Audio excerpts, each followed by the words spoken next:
Podcast. Pasé un mes aquí estudiando el mercado en mucho detalle, abriendo todas las cuentas bancarias, hablando con todos los proveedores, hablando con los reguladores, los consultores, andando al negocio de Electra intentando de comprar una refrigeradora a través de un crédito. Como CEO, siempre estás enfocado en lo que no está funcionando. Prohibimos el utilizo de la palabra ahorita. Bien. Ya quiero saber cuándo, fecha, data, fecha, hora, etcétera. No quiero que lo haces ahorita. Bienvenidos al Rodcast, conociendo las personalidades detrás de los negocios con Rodrigo Pacheco. Pues estoy muy contento en este podcast. Ya escucharon ustedes el perfil de nuestro entrevistado. Se va a convertir en muy poco tiempo pues en una figura muy visible. Ya lo es, pero lo va a hacer más del mundo financiero mexicano. Ya lo es a escala global, evidentemente tiene una larga historia.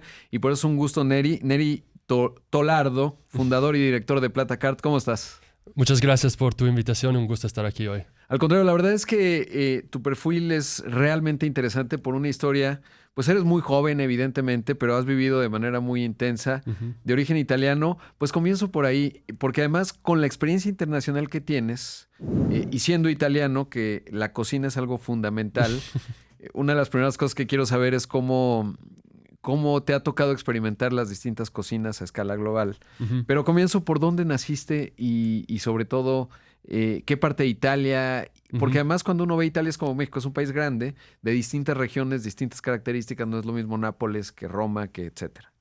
Sí, como tú dices, soy italiano. Nací en Italia, cerca de Venecia, un pequeño pueblo como 1 hora de Venecia.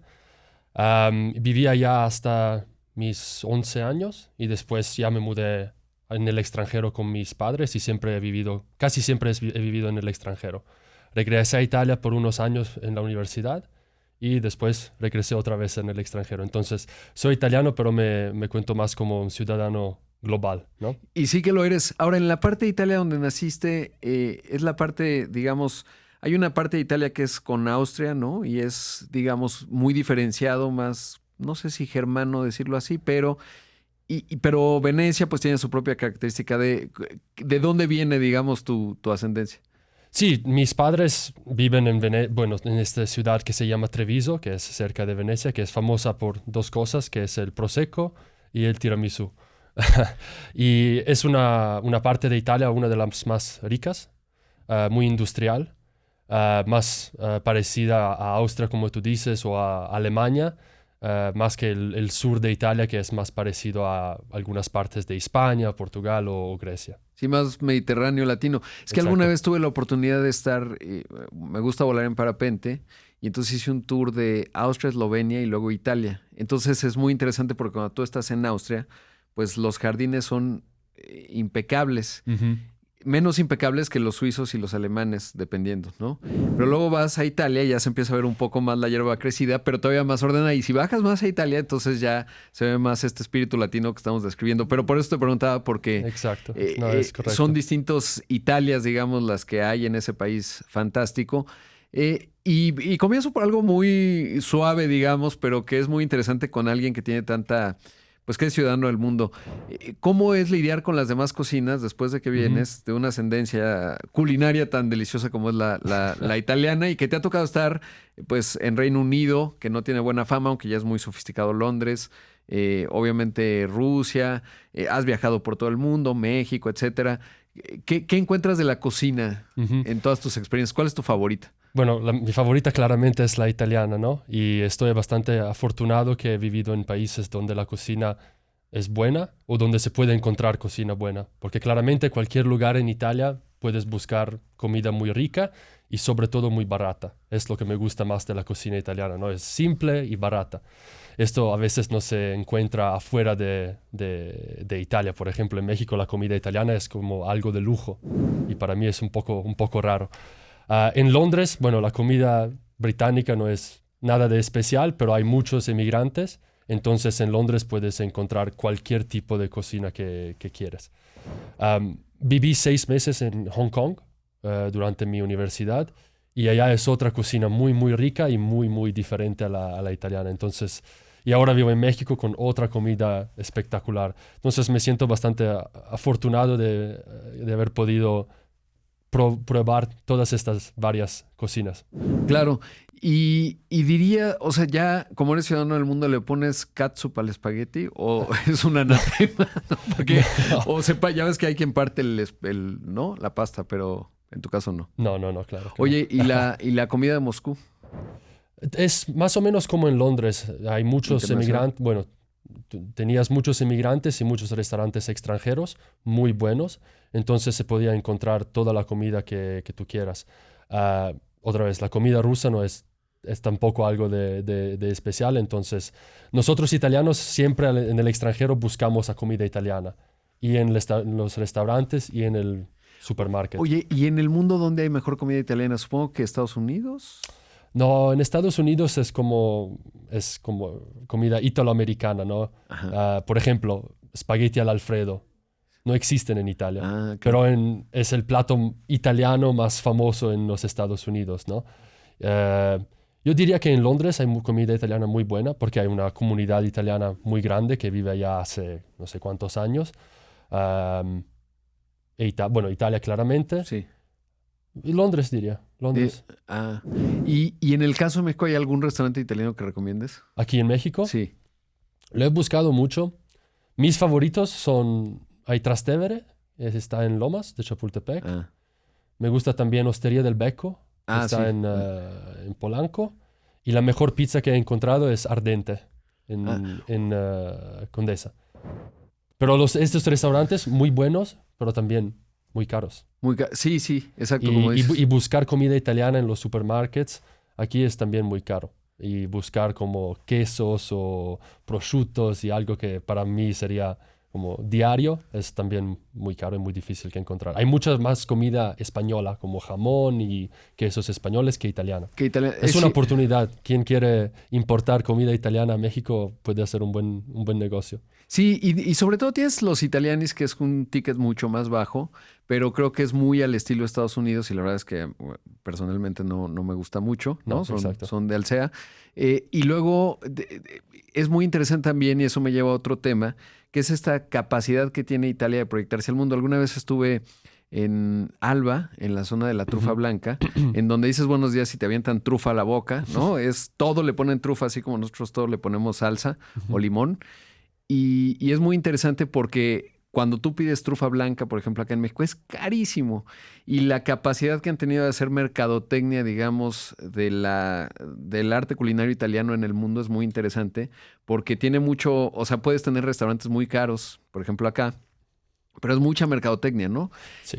Bueno, los expertos en esto son los franceses. Los franceses, ellos son los mejores en mercadotecnia de comida, de vino, etc. Exacto. Nosotros italianos, bueno, somos un poco más humildes y exportamos muchas cosas buenas, pero de un poco más barata. Por ejemplo, tenemos vinos en Italia muy, muy buenos, pero que no son tan caros como los franceses. Es cierto. Y me hace reflexionar en México, porque bueno, ahora que vives acá ya desde hace unos años, tenemos una riqueza culinaria muy potente, pero me da la impresión, o al menos es mi impresión como mexicano, que nos falta esta capacidad de los franceses, o diría de los italianos, de proyectarnos en el mundo con mucha fuerza porque hay cosas deliciosas que tienen complejidad, pero que de repente pues es algo curioso, pero no necesariamente es un canon global, ¿no? Obviamente Europa pues tiene digamos, el mundo y la historia del mundo en parte explica ello, pero hay una gran oportunidad en esa parte y creo que cuando tú vienes a México pues tiene que ver un poco con eso, ¿no? Que ves un enorme potencial en este país. Sí, bueno, y platicando un momento sobre la comida mexicana, lo que me sorprendió mucho cuando me mudé aquí es que la comida mexicana famosa afuera de México no es la comida mexicana, es más comida Tex-Mex, ¿no? Exacto. Entonces llegamos aquí y empezamos a buscar burritos y no vas a encontrarlos, no hay en México, ¿no? Entonces hay mucha más variedad de lo que piensan los extranjeros.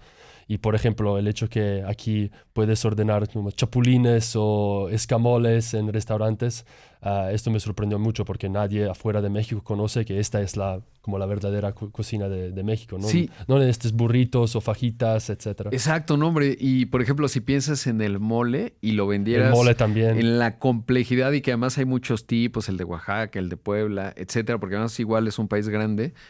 no, hombre, pues si lo proyectáramos, si tuviéramos esa capacidad de hacer mercadotecnia de lo que tenemos en esa riqueza, pues hay un mercado muy, muy interesante, ¿no? Y también el tequila, por ejemplo. Sí. Y el tequila que encuentras afuera de México no tiene nada que ver con el tequila que se encuentra aquí. Sí, que ahora el tequila medio se ha posicionado, sobre todo en Estados Unidos. Estados Unidos sí, pero en Exacto. Europa el tequila que encuentras es Muy pésimo. básico. Pésimo. Sí. Sí, salvo que George Clooney que se lo vendió bueno, a una de las grandes de bebidas. Oye, y luego, bueno, te formaste y siempre tuviste como este interés, digamos, en la parte financiera, porque toda tu formación académica está vinculada a ello. Sí, exacto. Yo empecé mi carrera en universidad en Milán, en Universidad Bocconi se llama, que es la universidad más famosa de Italia por negocio, finanzas, etc. Y estudié economía, negocio y finanzas. Y después me fui a Londres, a la London School of Economics, y tuve una magistratura en finanzas y private equity. Entonces siempre en el campo de finanzas. Y empecé mi carrera en Morgan Stanley. Cuando empecé era 2011, 2012. Investment banking era todavía una de las industrias más atractivas, ¿no? Ya un poco menos ahora. Entonces empecé en Morgan Stanley, trabajé allá 8 años, analizando varios mercados metalúrgicos, empecé unos años y después empecé a analizar mercados financieros en Europa del Este, en África y en general en mercados emergentes. Por eso sí, siempre me interesó el impacto que puede tener el sistema financiero en varios países y cuántos diferentes pueden ser también. Claro. ¿Y cuál era tu enfoque? O sea, porque algo tan específico como private equity, lo que me dices es que ya veías dos aspectos. Puede ser el mercado laboral o lo interesante que es, digamos, cuando uno llega a entender sistemas complejos, la retroalimentación es inmediata y además el rendimiento, la utilidad que puede tener alguien, pues es muy, muy rápido, ¿no? Entonces, una parte de las mentes muy brillantes, por eso, pues hay dos aspectos, ¿no? Te puedes ir a física cuántica y esas cosas que siempre son muy interesantes, pero cuando te das cuenta que a lo mejor eso no te va a dar mucho dinero, el siguiente paso lateral es la estructura de la información financiera. ¿Cómo fue tu camino hacia eso? ¿Pensabas mucho en la parte de que te fuera muy bien en lo personal o cuál es tu ángulo, digamos? Sí, siempre me gustó matemática y todo lo que es numérico, ¿no? Pero pienso que fue porque mi papá era ejecutivo por ejemplo, trabajó en IKEA por muchos años y empezó construyendo centros comerciales afuera, bueno, en varios países. Y siempre vi mi papá trabajando en el mundo del negocio. Entonces, para mí siempre me pareció algo de más práctico que ir a estudiar matemática, física o algo de teórico. Pero ahora veo que la demanda por matemáticos, por ingenieros, etcétera, es muy alta y a veces pienso, bueno, sería estado útil estudiar algo de más específico porque un ingeniero puede transformarse en hombre de negocio, pero un hombre de negocio no puede transformarse en ingeniero, ¿no? Claro, sí, eso es muy interesante. Y estuviste en Londres, luego vas a Rusia, en donde viste un modelo de banca muy interesante. ¿Cuál es esa parte de la historia? Sí, yo trabajé en Morgan Stanley por 8 años, los últimos 4 o 5 analizando, como ya dijo, mercados financieros de Europa del Este y África.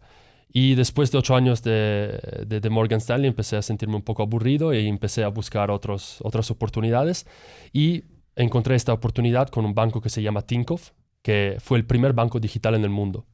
¿Cuándo nació? En 2006, ¿verdad? Nació en 2006. Y creció hasta ser uno de los bancos digitales más exitosos en el mundo. Cotizaba en la Bolsa de Londres con capitalización de $25 mil millones, ganancias de $1.000 millones. Entonces, una empresa espectacular. Y ellos buscaban a alguien que podría relacionarse con inversionistas. Y después me promovieron a director de estrategia. Me mudé a Moscú por unos años por esto. Fue una experiencia espectacular porque es una empresa muy, muy exitosa y fue una de las inspiraciones por muchas otras fintechs o otros bancos digitales alrededor del mundo. No es un secreto, por ejemplo, que New estudió muy, muy cerca Tinkoff antes de empezar en Brasil. Oye, algo que me interesa mucho es ¿cómo estaba la infraestructura digital rusa o qué infraestructura tenía en términos de Internet, de conectividad, para que Tinkoff tuviera el éxito que tuvo? ¿Y cuál fue esa mezcla? Porque desde México, por lo menos, y pienso que en buena parte del mundo, uno piensa en la Federación Rusa, pues es un territorio de 7 millones de kilómetros cuadrados, es el país más grande del mundo, muy concentrado, pensaría yo, en Moscú, San Petersburgo, con cierto nivel de sofisticación muy europeo, pero fuera de ello se me antoja complejo, ¿no? Y además de unas realidades, si en el caso de México uno piensa en Chiapas y lo comparas con Chihuahua y con regiones muy alejadas, son muy diferentes, no me puedo imaginar un territorio de 17 millones de habitantes, multicultural además. ¿Qué había en Rusia que permitió tener esa base, además de la ejecución de Tinkoff, que permitió que eso pudiese ocurrir antes que en ningún otro lado? Sí, unos ingredientes destacaría. Uno es talento de ingenieros y de TI, ¿no? Todos sabemos que los desarrolladores de Rusia son algunos de los mejores en el mundo. Entonces, cualquier empresa puede contratar a ingenieros muy buenos que pueden desarrollar aplicaciones que funcionan, plataformas que funcionan, que sean rápidas, etc. Segundo es que, bueno, esto es debido a la Unión Soviética, en realidad. Hay un nivel mínimo de infraestructura para todos. Entonces, no hay un problema de bancarización en Rusia. Todos tienen, hace 10 años, todos tenían cuentas bancarias. Claro, el efectivo era muy popular, pero todos tenían tarjetas de débito, cuentas bancarias, etc. Entonces, no hay el mismo problema, por ejemplo, que hay en México, donde todavía más del 50% de las personas no tienen acceso a servicios financieros. Y tercero, un regulador muy avanzado que impulsó muchas actividades. Empezó desarrollando un sistema de pagos instantáneo antes de Brasil, por ejemplo. Pix es muy famoso, pero nadie sabe que Rusia, por ejemplo, empezó con su Pix unos años antes de Brasil, ¿no? Entonces, un regulador que vio, y los bancos también, los bancos grandes, tradicionales, que también vieron esta oportunidad y empezaron a digitalizar la economía. Entonces, cuando llegué a México la primera vez, vi algunas similitudes a cómo era el mercado ruso, como hace 5, 10 años, con más efectivo, con una infraestructura más baja y con jugadores más tradicionales que no podían desarrollar las aplicaciones y los productos tan buenos como un banco completamente digital. Qué interesante lo que acabas de decir, porque ¿sabes qué pensaba? Mi intuición que me dice de Rusia, pues que venías de esta enorme burocracia del socialismo soviético, que era muy difícil y uno lo puede ver, ¿no? En donde es muy difícil avanzar, pero qué contraste con respecto a la sofisticación que tuvieron y agilidad para en la regulación financiera que casi en todos los países, y ahí te quiero preguntar cómo se ve en los demás países, suele ser muy esclerotizada, es decir, relativamente lenta, sí avanzan, pero no es lo suyo la innovación. ¿Qué habrá pasado en el caso de Rusia que tuvieron esa capacidad? ¿Fue una élite muy específica? ¿Qué fue? Sí, fue como una colaboración entre todos, entre la industria, los bancos tradicionales, los nuevos jugadores como Tinkoff, que claramente impulsaban con innovación y con productos nuevos y con algo que funcionaba más rápido, y las autoridades, que todos juntos decidieron que, bueno, es en el interés de todos que digitalizamos la economía, que quitamos el efectivo, y esta colaboración funcionó muy bien. En como 4 o 5 años, yo en los 2 años que viví en Moscú, creo que nunca utilicé efectivo. Wow. Nunca. Qué interesante. Y la mayoría de las veces me olvidaba mi cartera porque todo era a través de Apple Pay. Wow. Cuando tuve la oportunidad de estar allá, la verdad es que, pues sí, pagaba mucho tarjeta y otra parte un poco de efectivo, pero más bien porque vas muy poquito tiempo. Si ya vives allá, es distinto. Ahora, lo que me hace reflexionar esto que acabas de mencionar es que si el principal fracaso, uno de los fracasos importantes de la Unión Soviética fue el tema económico, o sea, la planeación centralizada, etcétera, fracasó, yo intuyo que lo que ocurrió una vez que se desmoronó aquello fue, pues corramos a los inútiles que nos llevaron al fracaso y contratemos a unos nuevos, y eso es lo que permite esto, ¿no? Porque de otra forma tienes liderazgos anquilosados, suele ocurrir en los países, y no es fácil ese cambio. Sí, esto y sobre todo un nivel de educación muy alto y barato. Entonces cualquier persona en cualquier parte del país puede, a través de una prueba, un test o algo, puede ir a la mejor universidad casi gratis Entonces hay como estos social lifts, elevadores sociales, sí. ¿no? Que funcionan muy bien allá. Y por eso hay mucha gente muy inteligente que tuvo la oportunidad de estudiar y después de empezar sus empresas y muchas de ellos fueron muy, muy exitosas. Y Tinkoff es una de ellas. Sí, por supuesto. ¿Y luego qué ocurre de ahí a tu etapa actual? Sí, yo era, como dijo, director de estrategia de Tinkoff y uno de mis últimos proyectos era estudiar mercados internacionales. Pero como todos sabemos muy bien, en febrero del 2022 empezó la guerra entre Rusia y Ucrania y yo, como ciudadano italiano y del mundo, decidí de salir de Rusia, de cortar cualquier relación con Rusia porque no estaba claramente de acuerdo con lo que estaba pasando. Entonces regresé a Italia por unos meses con mi familia, con mi esposa y mi hijo, pensando qué vamos a hacer. ¿Y regresaste al pueblo, o sea, a donde naciste? Sí, por unos meses con mis padres, con mi familia, intentando decidir qué va a pasar. Claro. Ya estaba estudiando México como uno de los mercados. Entonces decidí de regresar a México en mayo del 2022 y pasé un mes aquí estudiando el mercado en mucho detalle, abriendo todas las cuentas bancarias, hablando con todos los proveedores, hablando con los reguladores, los consultores, andando al negocio de Electra intentando de comprar una refrigeradora a través de un crédito de Azteca, etcétera, etcétera, para entender cómo funciona todo. Y después de este viaje entendí que la oportunidad aquí es enorme, que, bueno, hay buenos jugadores nuevos, pero nadie de ellos tiene la dimensión o ya ha ganado el mercado, ¿no? Entonces vi esta oportunidad y decidí por eso de salir de Tinkoff, de salir del banco, cortar cualquier relación, y con unos ejecutivos que también querían irse de Rusia, salimos en junio del 2022 y decidimos por qué no intentar construir un banco digital en México con un proyecto completamente nuevo, donde yo soy fundador con ellos.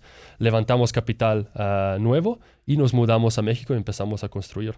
Qué interesante. Ahora, ¿cómo fue la parte de levantar capital? Porque esto es interesante. Cuando uno tiene el apellido Morgan Stanley o lo tenías de Tinkoff, pues está muy dado, ¿no? Y otra cosa es cuando dices, hola, soy yo, tengo un perfil impresionante, porque es muy impresionante tu trayectoria, y la de los que te acompañaban, que seguramente no debe ser distinto, pero no está sencillo tampoco. ¿O ya entendías los mecanismos para levantar capital? ¿Cómo fue esa parte? Sí, bueno, claro que entendía los mecanismos porque era mi trabajo por muchos años. Pero bueno, Tinkoff era, como ya dijo, uno de los bancos digitales más exitosos del mundo, con uno de los mejores equipos en el mundo. Entonces, cuando salió una parte de este equipo, fue bastante fácil ir a los inversionistas que nos conocían y decirle, bueno, tenemos estas 4 o 5 personas que quieren empezar algo de nuevo, le interesa. Y esto fue una conversación bastante rápida. Y también porque Tinkoff cotizaba en bolsa, entonces tenía inversionistas de todo el mundo. Fuimos bastante afortunados y estas conversaciones fueron bastante rápidas. Entonces yo salí en junio del 2022. Y en fin de julio de 2022, hace un mes, ya me mudé a México y empezamos a construir. Qué interesante. Y algo también interesante de Tinkoff, ¿cómo está su tema de atraer talento? Porque claramente eres un talento que estaba en Londres, de repente acabas viendo en Moscú. Era multicultural. Una parte de tu biografía tiene que ver con que hablabas ya ruso y eso es importante. ¿Fue ese el factor definitorio o captaban talento de todo el mundo? Dado el que tienen en Rusia, pues ¿por qué salir al mundo? ¿Cómo es esa parte de la gestión de talento que es bien importante? Bueno, si hablamos del banco Tinkoff, la mayoría que trabajaban en Rusia, casi todos eran rusos, claramente. Bien. Pero claramente ahora que estamos construyendo aquí en México, esto no va a funcionar. Entonces, una de las prioridades mía cuando llegué a México era buscar a talentos y ejecutivos experimentados mexicanos que conocían el mercado, la regulación, los proveedores, los clientes, etc. Entonces, ya tenemos esta empresa que es multinacional, tenemos más de 20 nacionalidades, claramente algunos rusos que salieron de Tinkoff, pero muchos mexicanos, argentinos, italianos, gringos, etc. Y por eso el idioma de la empresa es inglés. Y les pido disculpa a todos los que nos van a escuchar por mi español. Entonces, aquí tenemos un equipo muy internacional. Claramente, algunas partes del negocio lo van a hacer los locales, los mexicanos, todo lo que es business development, trabajo con proveedores, con partners, con tiendas, etcétera. Hay que hablar español, hay que entender la cultura local, etcétera, etcétera. Claro, bueno, primero decir que tu español es extraordinario. Ya quisiera cualquiera de los que nos está escuchando hablar un italiano equivalente, que se parece en ambos idiomas, pero no es sencillo, lo dominas muy bien. ¿Y cuánto capital levantaron? Y sobre todo, o sea, digamos, cuando tú dices, ok, se llama México, estoy con jugadores, es un sistema amplio, profundo, 52 jugadores, más los que están buscando pues convertirse y también arribar con la licencia bancaria, que es el camino que han seguido ustedes en Plata. O sea, digamos, ¿qué tamaño es la cantidad de parque, digamos, lo digo en términos de reservas que necesitas para arrancar un proyecto del alcance que se está viendo? Sí, bueno, la cantidad no es pública, pero fue bastante para empezar a construir toda la plataforma y el equipo que puede manejar un banco. Entonces, no éramos como 4 personas en un garaje desarrollando un producto. Ya empezamos con bastante capital para formar un equipo. ¿Fue en un enfoque de capital de riesgo o capital financiero o ambas? Ambas, sí. Claramente equity empezando y ya ahora estamos en el proceso de levantar deuda y líneas de crédito para crecer nuestra cartera. En unos días vamos a cerrar una línea de crédito de más de $100 millones. ¿Con quién la van a cerrar? Con un fondo de Inglaterra. Ah, bien. Con un fondo de Inglaterra. Entonces, tuvimos la fortuna otra vez de tener estos recursos significativos para construir la plataforma como debería ser, sin compromisos. Without compromises. Ajá, sí. Y por eso ya tenemos más de 1,000 empleados. Wow. Más de 800 de ellos están en México. Qué interesante. ¿Y cómo ha sido la experiencia de estar en estructuras grandes ya muy hechas? O sea, cuando tú llegas a todos los lugares en donde has estado, ya la estructura está hecha y tú llegas, es mucho más fácil tomar decisiones cuando hay una estructura, una cultura construida. En este caso la estás construyendo desde cero. ¿Cómo ha sido esa experiencia? Claramente eres muy talentoso y operaste en estructuras grandes, pero son dos calidades de talento totalmente distintas, porque formar cultura, etcétera, no es sencillo. Sí, y puedo decirte que dormía mucho mejor antes de empezar este proyecto de lo que estoy durmiendo ahora, porque el nivel de estrés claramente como fundador y como jefe de este proyecto es muy alto. Pero al mismo tiempo, la satisfacción de los resultados que puedo ver y tocar y decir, esto fue desde cero y en 1 año y medio hemos construido esto, es algo que nunca experimenté antes y vale la pena. Neri, en algún momento, cuando estabas en Italia, pues tenías muy fácil, podías, por la experiencia que tienes, rápidamente podías colocarte en cualquier lugar del mundo, pensaría yo, casi cualquier lugar del mundo, pues con una vida muy cómoda de alto ejecutivo, con una serie de prestaciones, una vida resuelta básicamente. O venir, perder el sueño en un país en el que habías tenido una experiencia, pero pues muy analítica, digamos, y luego desdoblarlo, con lo que implica pues tener un hijo pequeño, ¿no? Después ya tuviste al hijo mexicano, pero que te pueden decir, oye, pues no estoy segura, ¿no? En el caso de tu esposa, ¿lo dudaste o no hubo duda y dijiste, la vida es una, vamos con todo? No, lo dudé mucho, y porque lo que pasó en febrero de 2022 fue bastante traumático para todos, ¿no? Porque vimos las noticias y el día siguiente compramos vuelos y salimos. Yo soy de Italia, que es un buen país donde vivir. Mi esposa es de Australia, que es otro país donde se vive muy bien. Entonces, claramente la opción de vivir hoy en Italia o en Australia y buscar un trabajo sencillo, donde puedo dormir, etcétera, fue una de las opciones. Pero como dices, la vida es una y si no intentar ahora que estoy joven, que tenía solo un hijo y podemos mudarnos en cualquier lugar del mundo. Y todavía porque pasé unos meses en México y me gustó mucho aquí. Vi como la Ciudad de México, sobre todo, es un país, una ciudad, y México un país donde podría vivir por 10, 15 años sin problemas. Entonces decidimos, intentamos, esta es la oportunidad, somos jóvenes, vamos, y si no funciona, tenemos siempre la opción de regresar a Italia o a Australia. Pero hasta ahora vemos que los resultados están buenos, entonces ya estamos planeando escuelas, ya como tú dijiste, ya tengo un hijo que nació aquí en la Ciudad de México, mexicano. En 1 año y medio yo también podría recibir nacionalidad mexicana también. Entonces vimos que los resultados son buenos, el país es muy bueno y podemos vivir aquí por mucho tiempo. Y en el caso de tu esposa, ¿cuál es, digamos, su configuración? Que es fundamental, porque si no te acompaña, si no tiene, digamos, es evidente cuando uno te escucha que tienes la capacidad de adaptarte a sistemas y vivir con mucha incertidumbre.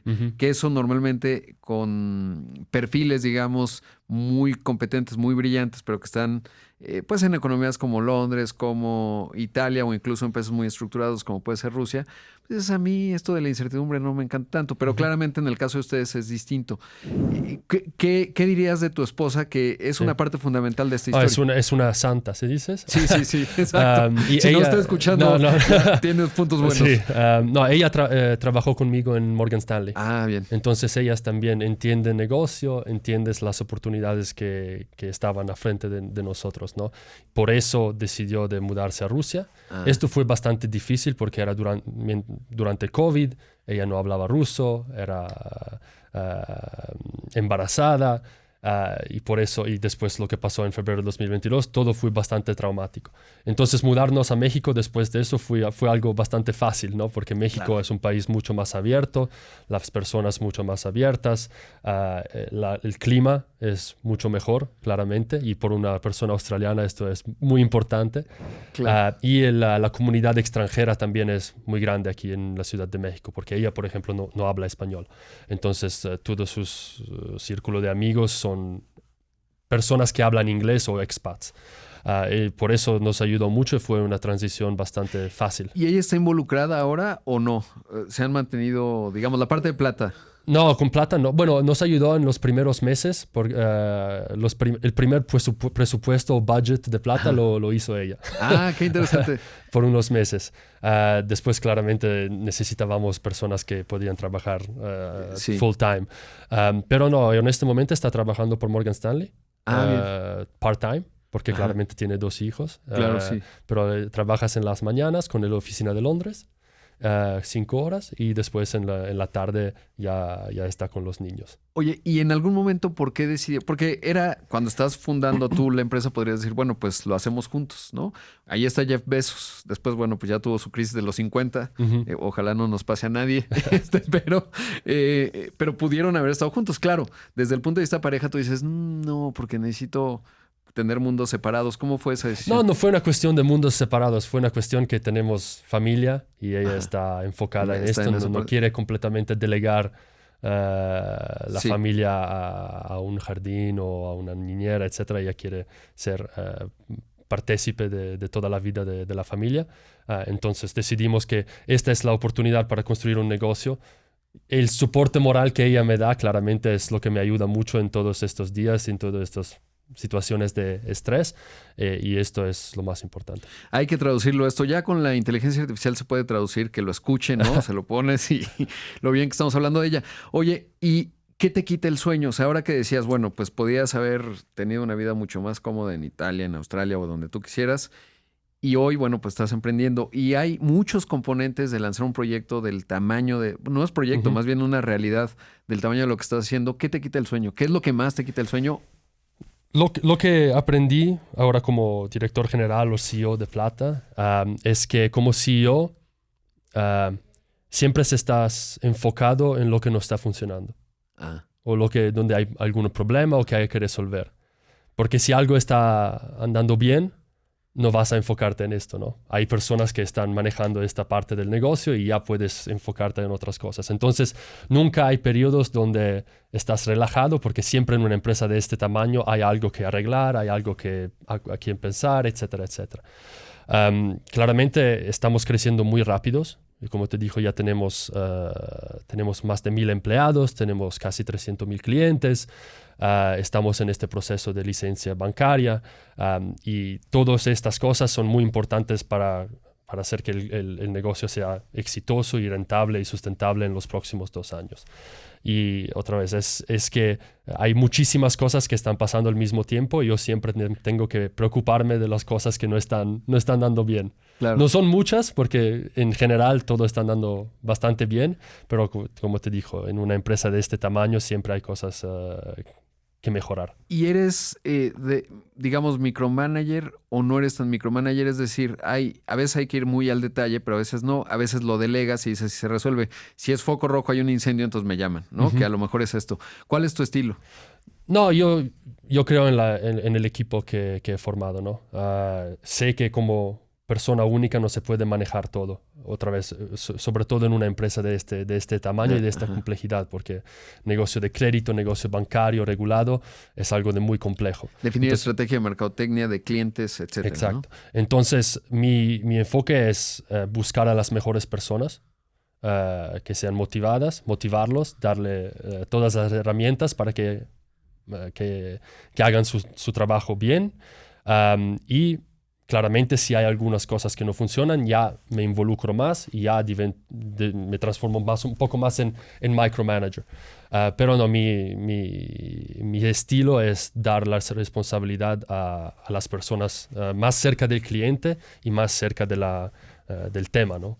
¿Cuál es tu enfoque con respecto a identificar y contratar al talento? Porque hay dos opciones: especialistas, ¿no? Muy específicos, y se mide con estas métricas, o generalistas, porque se requiere, y sobre todo en un mercado como el mexicano, mucho sentido común. Entonces, contrato IQ social, intelectual, etcétera, o contrato conocimiento específico. ¿Cuál ha sido tu estrategia? Bueno, yo fui muy involucrado en la formación del equipo en los primeros meses, en el primer año, claro, porque es difícil contratar a alguien por una empresa que no tiene nombre, que no tiene negocio, no tiene marca. Entonces fue mucho tiempo convenciendo a las personas que es un equipo que ya ha experimentado, con buen respaldo de buenos recursos, etcétera, etcétera. Y convencimos a unas personas que trabajaron por muchos años por grandes empresas y decidieron de salir y tomar esta como bet. Con Equity, y les diste participación. Con Equity también. Ajá. Ya tenemos más de 100 personas, 100 ejecutivos en la empresa que son accionistas de la empresa. Porque uno de los objetivos es que cada uno de nosotros tiene que sentir que esta es su empresa. Claro. Porque esto es lo que motiva más de todo. Y por eso, desde el inicio, ya tuvimos la oportunidad de ofrecer un programa de equity y de equity para todos los empleados. ¿Y qué identificas como características personales en ese primer equipo de talento? ¿Y qué tanto había resistencia? Habrás perdido talento que dijo, no, yo no quiero ir a México. ¿Cómo fue esa parte? ¿Y qué identificas? O sea, cuando tú dices, él es por reputación, porque obviamente tienes una amplia experiencia en ese mundo, eres muy conocido, entonces decías, quiero esa persona, quiero esa persona, quiero esa persona, o decías, esta persona con la que acabo de hablar tiene una característica que se ve que es brillante y me va a ayudar a resolver un montón de problemas que hoy no sé que existen. ¿Cómo fue? Sí, bueno, el mínimo es un cierto nivel de inteligencia. Sí, claro, ¿no? Se toca la nariz, bien, está contratado. Exacto, este fue el primero. Segundo, tenemos una cultura corporativa donde trabajamos mucho y trabajamos rápidos, y una de las bromas, bueno, es una broma, pero es ya más o menos actual en la empresa. Prohibimos el utilizo de la palabra ahorita. Ah, bien. Ya quiero saber cuándo, fecha, data, fecha, hora, etcétera. No quiero que lo haces ahorita. Necesitamos hacerlo ayer. Claro. Y por eso esto es una de las características de las personas que queremos buscar. Gente que quiere trabajar, gente que puede no tener mucha experiencia, pero quiere mostrar a todo el mundo que puede hacer algo, ¿no? Y claramente cuando empezamos también buscar a personas con experiencia que podían contarnos cómo funciona la regulación, cómo funciona el trabajo con los proveedores, etcétera, etcétera. Pero sobre todo gente que trabaja mucho. Claro. O sea, que alguien que te decía, no, pues a mí me gustaría estar de 9 a 5 y ya de entrada empezar. Y otra cosa, sí.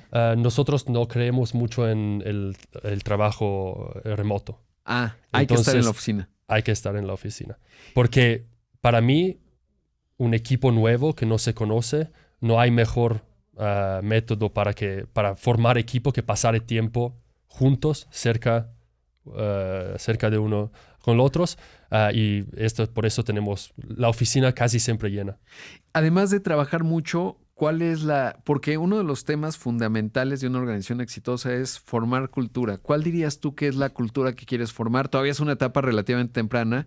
¿Y cómo lograrlo? Porque como tienes un equipo tan multicultural en los liderazgos, etcétera, pues hay que combinar un montón de concepciones, diferencias, etcétera. Es un gran desafío. ¿Cuál, además de bienvenido a Plata, se trabaja mucho? Segundo, se viene a la oficina. Tercero, ¿qué es lo tercero? Y sobre todo, ¿cuál dirías que es la cultura que buscas construir? No, empezando siempre con el respeto y entendiendo que tenemos personas de varias nacionalidades, con varias culturas y que hay que respetar todos y los varios métodos de comunicaciones, etc. Seguramente dar responsabilidad pronto, de manera directa a las personas que están más cerca del tema o más cerca del cliente y promoverlos rápidamente. No tener miedo de dar responsabilidad a la gente, que se sientan importantes, que se sientan que pueden tomar decisiones.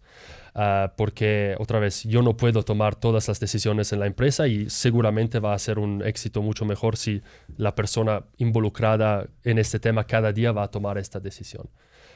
Entonces, gente que quiere responsabilidad, que quiere hacer más, que nos pide, quiero hacer algo más, y que no está contenta de trabajar de 9 a 5 y que le digan qué hacer, porque hay gente muy, muy competente, pero que no necesariamente tiene hambre. Exacto, hambre es la palabra correcta. Y probablemente tiene que ver con la edad. ¿Qué edad promedio tienen en Plata? Porque obviamente un ejecutivo, cuando tú traes un ejecutivo de mucha experiencia que conoce bien al regulador, a la CNBV, pon tus 50 años, el nivel de hambre que pueda tener, siempre hay excepciones y puede pasar que alguien de 25 años que se acaba de graduar que dice me quiero comer al mundo es muy distinto.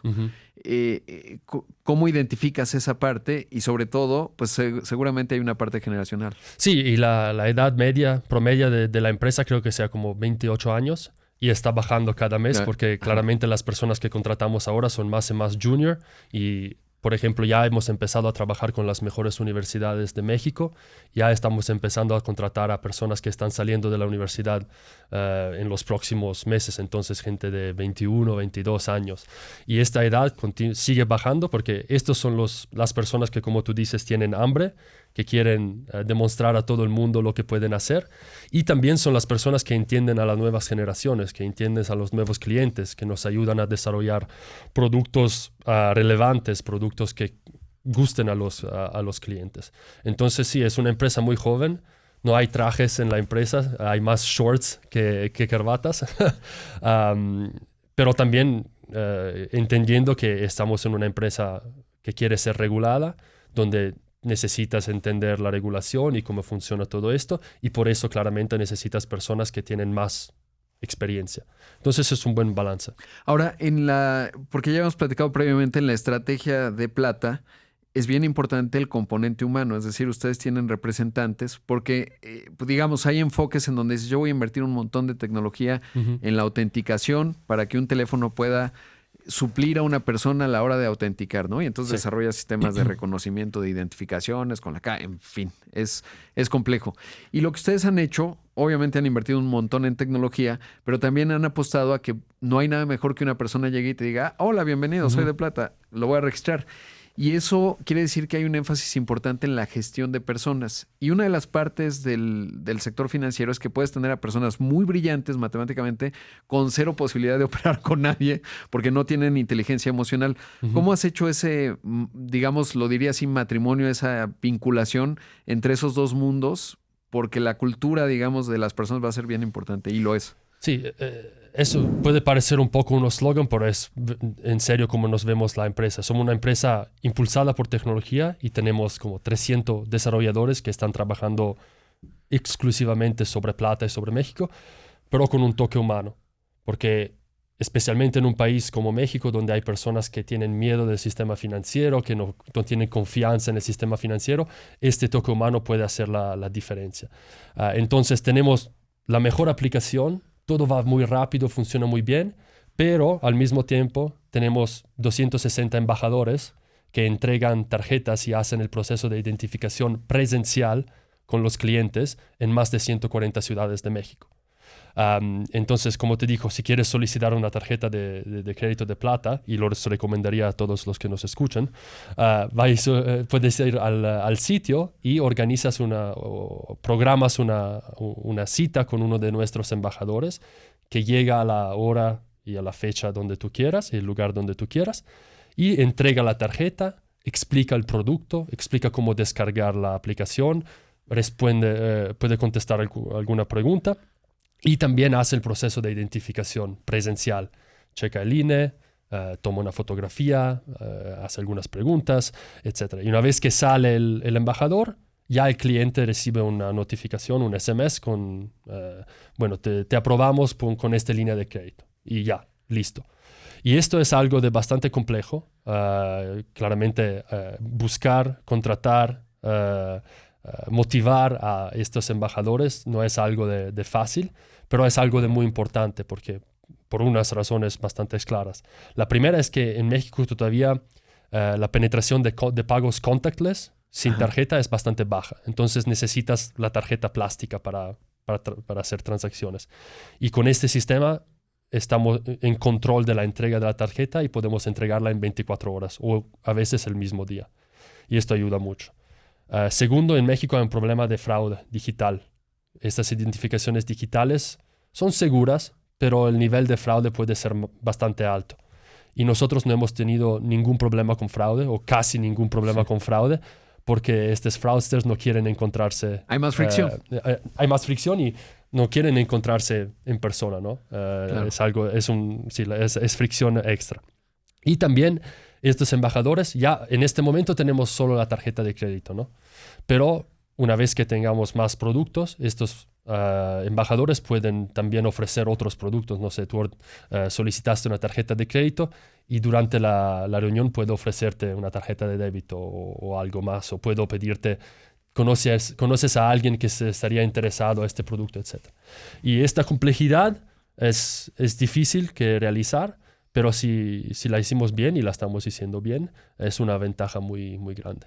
Ahora, del portafolio, digamos, han seguido el camino largo de la licencia bancaria, las razones son obvias. Creo que eso, y es pregunta, tiene que ver con el combustible que tienes para llegar a ello. Es decir, hay dos modelos. Puedes arrancar y tratar de empezar a generar el combustible para llegar a tener la licencia bancaria, que es lo que muchos están buscando. O sabes que tienes el combustible y dices, tengo paciencia para llegar a la licencia bancaria y empezar desde ahí. ¿Cuál fue de los dos o por qué hacer el camino largo? No, fue el segundo seguramente, y también no solo el combustible, pero la experiencia. Porque otra vez, el equipo de plata es equipo que manejó bancos, manejó empresas reguladas, a veces de importancia sistémica, entonces entendimos muy bien qué significa manejar liquidez, capital, riesgos, crédito, etcétera, etcétera. Y yo creo que no hay empresas financieras en el mundo exitosas y sobre todo rentables y sustentables que no jueguen en el campo regulatorio. Es un hecho. Y entonces empezar lo más pronto posible y, en nuestro caso, autorregularnos, porque no podemos ser regulados desde el primer día, porque hay este proceso de licencia, es la mejor cosa porque puedes construir la cultura de la empresa en este campo regulatorio. No hay una empresa que por 3, 4 años se comporta de manera no regulada y después vas a decirle a todos, ok, desde hoy este es compliance, este es lavado de dinero y ahora tenemos todas estas reglas y ustedes no están acostumbrados y va a ser un problema hacer esta transformación. Nosotros en lugar de esto decidimos que desde el primer día vamos a comportarnos como banco. Qué interesante. Y sí, porque después cuando tienes que crecer muy rápido y luego te dicen tienes mucho compliance, pues ahí hay un choque obvio y entonces o dejas de crecer o se rompen cosas. Ahora, del inicio, digamos, ¿cuántos de los clientes que proyectas que tendrán en los siguientes 2 años, que será el momento, si ha sido un crecimiento acelerado, me imagino que van a empezar en la curva todavía más rápida, ¿cuántos van a hacer que tengan por primera vez un servicio financiero? Es decir, pues una tarjeta de crédito y después una cuenta de depósito. ¿Cómo planeas esa parte? Sí, bueno, el producto que estamos desarrollando es un producto para todos. Es un producto que tiene varias características, varias funcionalidades que pueden ser atractivas a varios segmentos de la población. Claramente, en este momento somos un negocio de crédito. Y crédito hay que tener mucho cuidado si no tienes muchos datos, si no tienes muchas experiencias. Entonces, cuando empezamos, los primeros meses, teníamos tasas de aprobación del 4, 5%, muy bajas. Y ahora cada mes vimos más datos, vimos más clientes, vimos cómo se comporta la cartera y empezamos a subir esta tasa de aprobación, que en este momento está más o menos como al 15%, que es bastante baja todavía si vamos a ver a otras fintechs o otras empresas en el mismo sector. Pero otra vez, el crédito es algo de peligroso si se hace demasiado rápido y si se crece, la cartera crece demasiado rápido. En este momento, creo que como el 10 o el 15% de nuestros clientes somos sus primeras tarjetas de crédito. Bien. Y esto también está creciendo cada mes, porque al inicio, cuando no tienes muchos datos, es muy difícil decir si un cliente sin historial o con historial malo es un cliente a quien vale la pena dar una tarjeta o no. Pero ahora ya empezamos con pruebas y ya podemos decidir que este cliente, este perfil, no tiene historial, pero es un perfil bueno. Este también no tiene historial, pero por estas razones mejor no darle. Y es un proceso como iterativo. Cada mes la precisión de tus modelos de riesgo y de crédito mejora. Y este porcentaje va a subir en el futuro. Claramente, si podemos hacer captación, ya no vamos a rechazar el 85% de los clientes, ya podemos ofrecer productos a todos. Y ya empieza en realidad la inclusión financiera, porque puedes darle un producto de débito, puedes analizar su comportamiento y puedes ofrecerle otros productos que pueden ser más relevantes. Por ejemplo, estamos empezando ahora a desarrollar una tarjeta garantizada para los clientes que no tienen historial o que tienen historial malo y quieren como arreglar su historial. Entonces, es una otra razón por qué queremos la licencia bancaria, es para hacer este impacto de inclusión financiera más significativo que ahora, porque el negocio de crédito, otra vez, hay que tener cuidado. Mucho cuidado. ¿Y cuál es la estrategia en captación? O sea, ¿cómo lo ves? Porque estás construyendo una base de clientes que ya los van a conocer, un posicionamiento de marca grande, pero hay jugadores que llevan décadas y la inclusión financiera en México ha sido pues muy limitada, ¿no? Ahora en la convención bancaria ya nos vimos. Bueno, yo llevo ya voy casi 20 años, qué vergüenza, pero no, qué vergüenza, pero no, porque lo estancado de la discusión y es que pues desde hace muchos años, cada que voy, siempre es el tema de la inclusión financiera. Y uno ve los números de México y no acaban creciendo. Cuando platico con los jugadores, con los banqueros, pues dicen, pues claro que estamos compitiendo, pero el nivel de sector informal en México es muy alto. Tenemos una informalidad laboral del 55%. Y entonces, ¿cuál es la estrategia que ves en términos de lograr esa mayor captación generacional? ¿Cuál es? Bueno, como lo veo yo es que hay personas y segmentos que no tienen confianza en el sector bancario y no ven razones por estar parte de este sistema bancario. Porque si tú tienes tu dinero en un banco tradicional y te pagan el 0.5%, ¿qué sentido tiene, no? Claro. Entonces, claramente hay que dar más valor a los clientes, porque nunca fue más fácil ahora para un cliente irse de su banco o hacer una solicitud y abrir una cuenta. Entonces, hay que dar más valor. Lo que vimos ahora en el mercado es que hay empresas que ofrecen tasas muy altas. No sé cuánto sustentable va a ser ofrecer el 15, 16, 17%, pero es claramente un buen inicio para dar este incentivo o esta razón a los clientes empezar. Para crecer tu base. Exacto. Nosotros claramente vamos a dar mucho valor a los clientes. Por ejemplo, en nuestra tarjeta de crédito ya tenemos cashback, puedes diferir cualquier compra, etc. Pero nuestra estrategia es siempre competir sobre la experiencia y sobre el servicio al cliente. Entonces, porque creemos que un cliente puedes ofrecerle el 10% en el lugar del 15% si le das un servicio al cliente muy bueno. Si le contesta una pregunta en 5 segundos por teléfono o en 1 minuto en chat. Si la aplicación funciona, si puedo resolver mis quejas rápidos. Entonces, competir sobre la experiencia y el servicio al cliente y claramente dando más valor de los bancos tradicionales y dar razones a estas personas de decir, ok, podría tener sentido abrir esta cuenta y empezar a utilizar esta tarjeta porque me paga cashback en lugar de utilizar efectivo. Y por otro lado, entender qué data encontraste cuando una persona ya baja una aplicación, digamos, de una tarjeta, qué tanto es líquido en términos de, pues esta ya me ofrece más, me doy de baja y me voy, o qué tanto te quedas con la que bajaste la primera vez, no importa qué. Un poco la respuesta va implícita en lo que acabas de decir. Obviamente el servicio es muy importante, pero en un mundo muy competido como este, ¿qué tanto es que dices, no, pues ahora me bajó 5%, adiós, me voy a la otra? ¿Cómo funciona? ¿Qué encontraste en eso? Bueno, otra vez, los bancos tradicionales que tienen mucho que mejorar de su experiencia. Entonces hay clientes que están buscando otras opciones porque nosotros todos estamos acostumbrados a utilizar aplicaciones en nuestro celular que nos gustan, que nos dan emociones positivas. Y yo diría que la mayoría de las transacciones y de las operaciones que hicimos a través de aplicaciones bancarias, la emoción principal es frustración. Exacto, sí. Y esto sigue hace muchos años y por eso hay este empuje de clientes que quieren buscar otras cosas. Y sobre todo es una cuestión para mí de procesos y de experiencia de usuario, que todo debe funcionar rápido, que si tengo un problema, una queja, hay que resolverla rápidamente. Claro, y eso es bien interesante porque me hiciste acordar de Robinhood, esta aplicación de inversión, que diseñó muy bien. O sea, uno de los éxitos de las redes sociales es que te da pequeñas dosis de endorfina o felicidad conforme vas actuando.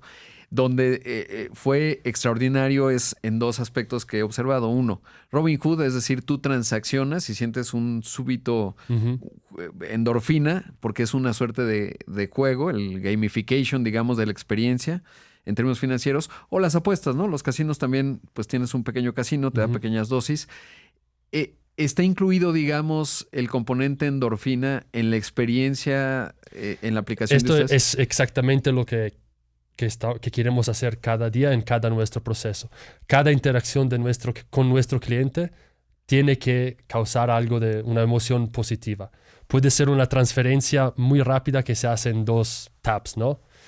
Puede ser la reunión con el embajador, una persona que te explica todo y que te da la confianza que es una tarjeta y un producto que funciona y que se cuida del cliente.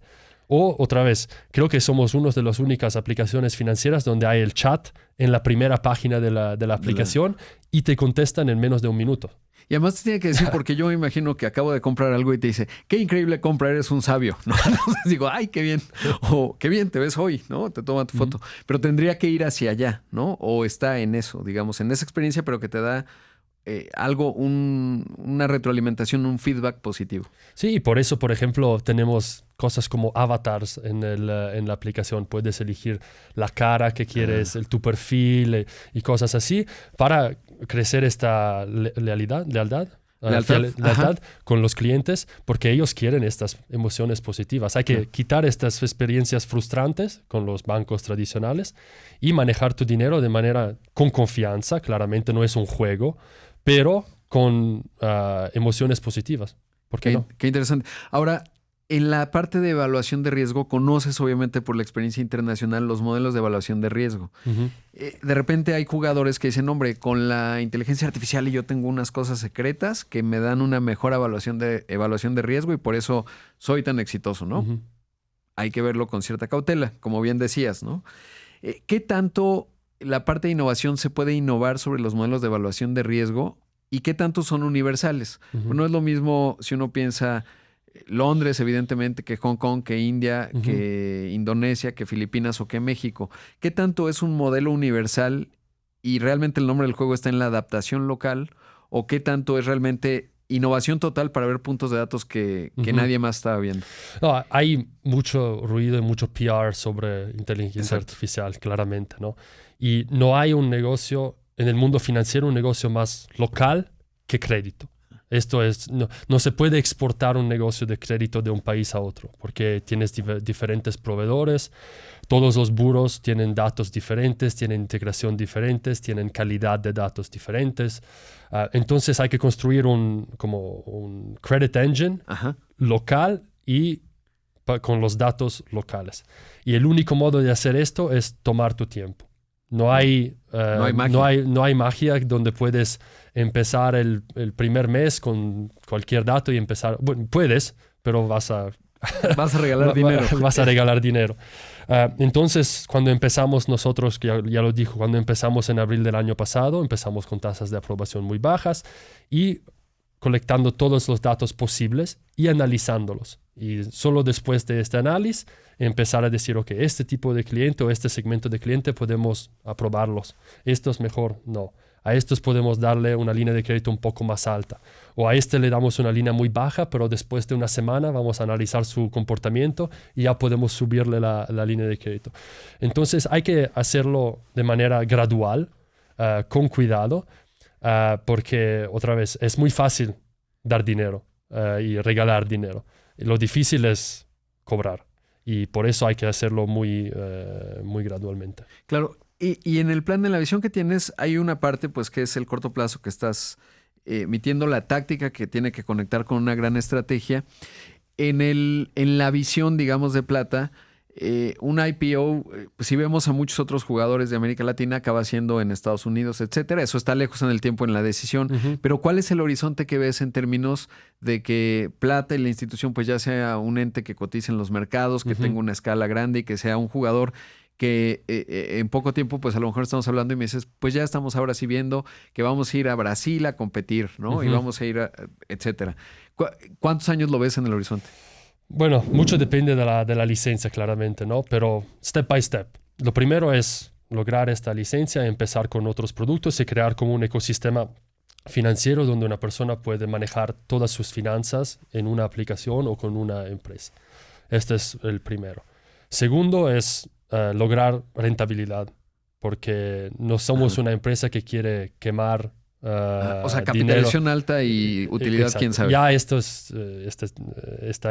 era no existe, ¿no? Donde puedes levantar dinero barato y quemar y porque esperar. Además el dinero está esperar el próximo inversionista. Exacto. ¿No? Ya no existe. Entonces nosotros somos muy enfocados en crear un negocio que pueda ser rentable y sustentable. Y solo una vez que llegamos a este objetivo, pensaremos a otras cosas. Puede ser IPO o mercados de capitales. Expansión internacional, vamos a ver, pero creo que no vamos a hacer nada en los próximos años porque la oportunidad en México es enorme y nosotros somos muy enfocados en lo que queremos hacer. Porque es mejor hacer 2, 3 cosas bien que hacer 10 cosas y hacerlas todas malas, ¿no? Claro. Y yo tengo tiempo limitado y el equipo tiene tiempo limitado, no podemos hacer 1000 cosas al mismo tiempo. Ya lo que estamos haciendo en México son muchísimas cosas muy complejas y tenemos ya... Claro, sí, están... Oye, ¿y cómo se ve el calendario de la licencia? ¿Cómo lo estás viendo? No se puede decir porque no es tu decisión, ¿no? Pero más o menos como... No, mira, tuvimos muy buenas conversaciones y hace más de un año con todos los reguladores, con la Comisión, con Banxico, con Hacienda. Estamos contestando todas las preguntas y nosotros, como yo te dijo, ya estamos casi listos, Sí. ya estamos autorregulados. Entonces es una cuestión de dar confianza a todos los reguladores, que somos una empresa seria, que somos una empresa que cumple con toda la regulación. Y esperamos lo más pronto posible, pero claramente no depende de nosotros. De ustedes, claro. Ahora, cuando hablabas de que pierdes el sueño porque hay cosas que no están funcionando, ¿cuál sería un buen ejemplo en este momento en donde dices, oh, esto tiene que arreglarse? Por ejemplo, la parte de reclutamiento de los embajadores, ¿qué es? Estoy Creo que pensando son exacto. Una que se pueda decir, ¿no? Sí, exacto. No, bueno, claramente el proceso de licencia nos está tomando mucho tiempo, ¿no? Entonces, contestar a cada pregunta y a cada duda de manera completa, estando seguro que no van a tener dudas más, etcétera. Esto está tomando mucho de mi tiempo y siempre estoy pensando cómo podemos explicar algo de manera más sencilla o qué datos podemos dar para dar más confianza a todos. Esto es lo que en este momento está tomando como el 80% de mi tiempo, porque estamos como relativamente cerca y queremos terminar este proceso lo más pronto posible. Oye, Neri, ahora voy a ir a otra parte, que es cómo te relajas. Es decir, estás bajo un montón de presión cuando uno está joven, estás emprendiendo, pues dices, ¿qué es eso de relajarse? Ya lo haré en un futuro muy lejano, seguramente estás en eso, pero ciertamente hay una parte en donde uno tiene que tener zonas de descompresión para poder seguir adelante, porque si no, pues no dormirías. Y sí, se ve que has dormido. ¿Qué haces para descomprimir o qué haces para relajarte? No, podría decir que los fines de semana podría relajarme, pero cuando tienes 2 hijos... Exacto, por eso... el domingo en la tarde dijo, ya, mañana finalmente voy a la oficina a relajarme. No, en serio... para mí el deporte es muy importante, es como mi... ¿Qué practicas? ¿Qué haces? Fútbol, más de todo, y como gimnasio, correr, bicicleta, un poco de todo. Es que buscar el tiempo para esto es bastante difícil. Y 2 veces al año mi esposa va a Australia con los niños por 2 meses. Y esto me da como tiempo para enfocarme un poco, para buscar un poco de tiempo y dedicarlo a mi salud y a mi deporte y un poco más de relax.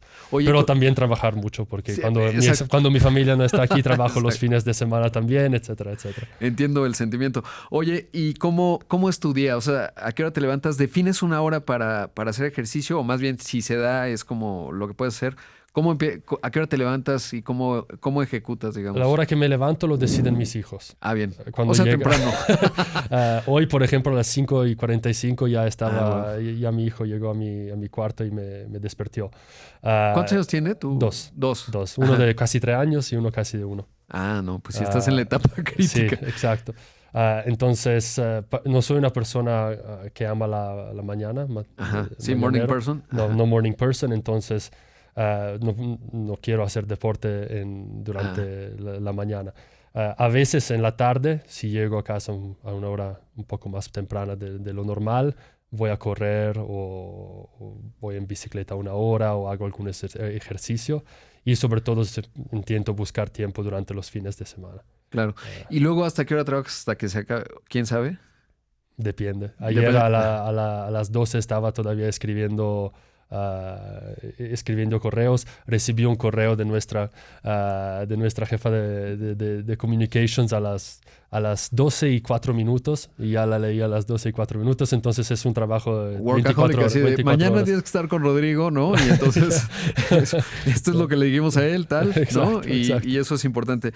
Oye, por último, ¿cómo, con toda la experiencia multicultural, cuáles son las diferencias que has encontrado, por ejemplo, en la cultura mexicana de trabajo, me refiero, obvio, con respecto a cómo se hace compatible con los demás?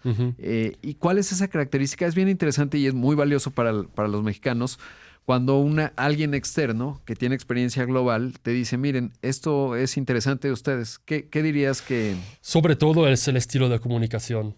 Nosotros queremos una empresa donde todo el estilo de comunicación sea directo. Quiero que la gente me diga de no. No quiero que gente que diga sí. Quiero gente que tenga su opinión y que no tenga miedo de decirla. Quiero gente que trabaje duro y que no ahorita. Porque tenemos muchas cosas que hacer.